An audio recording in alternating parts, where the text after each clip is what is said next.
Thank you so much for joining us today. To order more kits and accessories, please visit my website. The link is in the description, and have a wonderful day.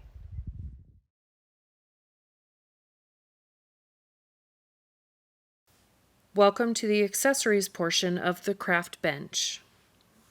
I'm going to talk today about painting and assembling your pieces for your accessory pack. I'm not going to paint along with you, but I will explain the pieces as I go and what's the easiest way to paint them. First, we'll start with the blueprints. You can take these blueprints and just cut along the edges and then use them any way you want. You can put them in the drawers, put them on the tabletops. I've pulled out the 1/2-inch display to show you of the different options and accessory ways that you can use them. And I've also pulled out the 1/4-inch. These are very cute, very tiny, but a lot of fun to make. And you can see all the little pieces are everywhere and glued on. Once you get your blueprints done, you can move on to your dollhouse portion. These pieces can all be popped out. You can assemble it as far or unfinished as you want to go. You can actually finish it off and paint it if you want, or you can just install a floor. Remember, these are meant to look like you're assembling them, but if you want it fully assembled and ready to go, feel free to do that as well. And as you can see in the 1/4-inch one, we have 2 floors installed. We still don't have the roof on, but the floors are installed. That's the dollhouse side of it. Next, we're going to talk about the gin bottle. This was a fun little thing we decided to include because everybody might enjoy a sip now and then. You have a glass that comes with your gin bottle. So you have the bottle itself and the glass, and you also have a decal.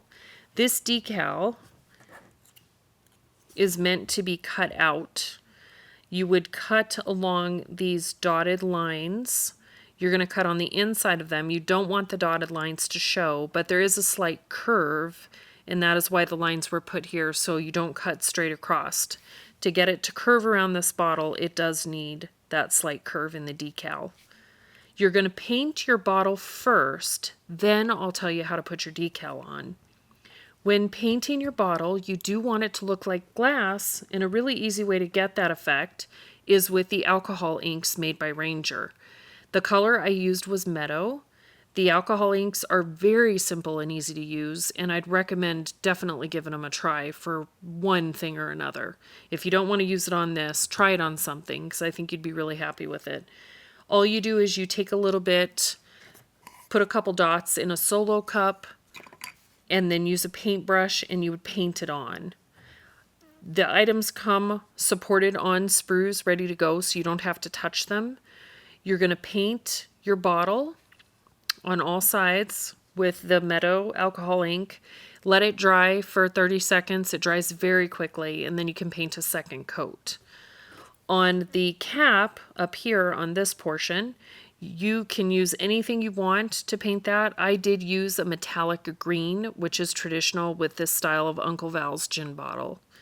And I just painted the whole entire thing, and then I applied the decal. To do a decal, it's very easy, very simple. Don't be scared of it. You just take a tiny little solo cup, add a little bit of water at room temperature. Once you have your decal cut out, like I explained a minute ago, you're going to take it and just drop it in the water.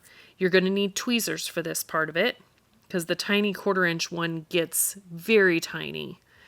And when you're assembling all these, whether it's in 1-inch, 1/2-inch, or 1/4-inch, the assembly is all the same. All the directions are basically the same in the painting and workings of the gin bottle.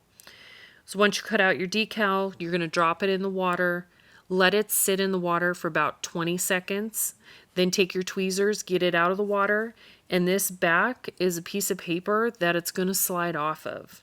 So you can use your tweezers and just catch the edge, or a lot of times it'll just slide right off of the backer paper. Once you get that decal slid off, then you would hold it over your gin bottle, center it where you want it to go, and then gently fold over the sides, tap it down, and let it dry. And then you have your decal on your gin bottle. For the glass, all you're going to do is use a clear fingernail polish to paint it, and then you get a nice clear glass color, and you can even paint it twice. I use any kind of cheap clear fingernail polish. Does not matter what the brand. Depending on where I'm shopping, the brand changes all the time. As you can see here, I've got two different bottles and two different brands, and I really don't care which one I use. The advantages of getting a nice new bottle is it's nice and fresh. It's very liquidy. If you use an old bottle and it's gotten rather thick, I wouldn't recommend using it because your results are not going to be very good. They're not going to go on like they should, and they won't come out as clear. Okay, now you've finished your gin bottle. Next, you have your scissors. Your scissors are very easy. This is the set that comes in your kit.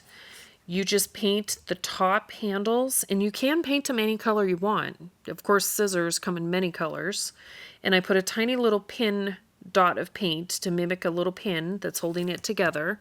And on the tweezers here, you would pop them out and then take your tweezers to bend your tweezers. And there you go. You get a teeny little pair of tweezers that actually can move and look very, very cute on your work surface. And this is the 1-inch pair. So you've got your scissors done, you've got your tweezers. We'll move those aside, and we'll talk about the sticky notes. This, I've got to admit, is one of my favorite little bits about this kit. I love sticky notes, and I imagine a lot of you do as well. And these ones, I tried to make them as easy and fun for you to use as possible, so I actually took a sticky pad of paper, cut off the edge that was sticky, and it included that in your kit so that you can cut out the sizes that you want your sticky notes to be, and they're already pre-sticky. So you can cut them out, you can put them on your pegboard, you can put them on your tabletop. They're already a little sticky on the back, so they actually stick to the corkboard without any help at all.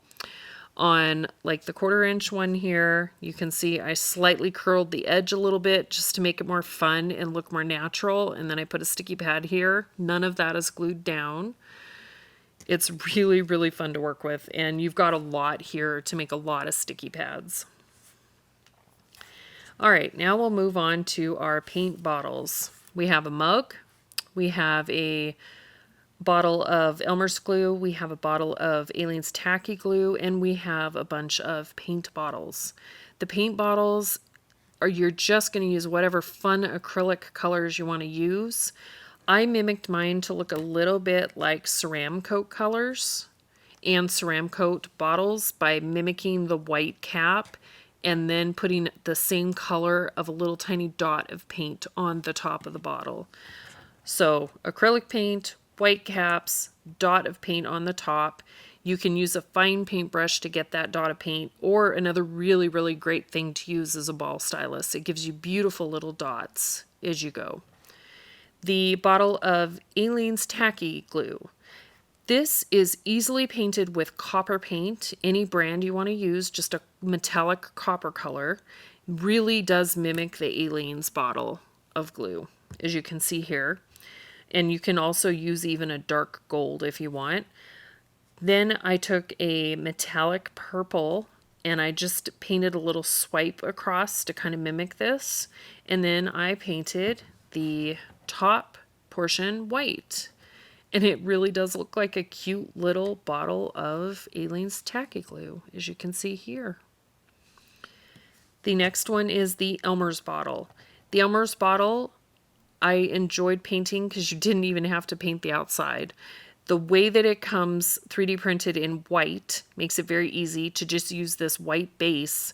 You can use orange paint to do part of the logo, and the rest of the logo you would use in a royal blue paint. And there's pictures on the front of your kit to kind of show you a little better on how you would mimic that, or just grab a bottle of glue and do what you want. The mug is really fun. Specialize it to your likes. Paint it whatever color you want. Draw little designs on it, polka dots, decals, whatever you want to do to play. A lot of fun gluing all your little bits and pieces down wherever you want to place them. You can take fine wire and use them in the pegboards here. You could make little wire, little hangers here for your little tools on the side. Really, the imagination is up to you on how you want to use it, and just go for it. One other tip I do want to give you is talking about cutting things off a sprue. When you're working in especially the 1/4 inch, 1/2 inch, even the 1 inch, it is so easy to use a pair of flush cutters to cut things off. Using the pair of flush cutters actually will prevent things from flying through the air and hitting the wall or the carpet and you never being able to retrieve it. So I would suggest, if you don't have a pair of these, getting a pair. I do have them on my website. Flush cutters, what they're called is flush cutters because this side here is actually flush and this side is kind of a V shape. So they are flush on one side. So you may have a pair at home and you may not realize it. As long as it's flat on one side, you're good to go. I hope you've enjoyed this video. If you have any questions, please email my website. Let me know what you think, and I really hope you have fun with this.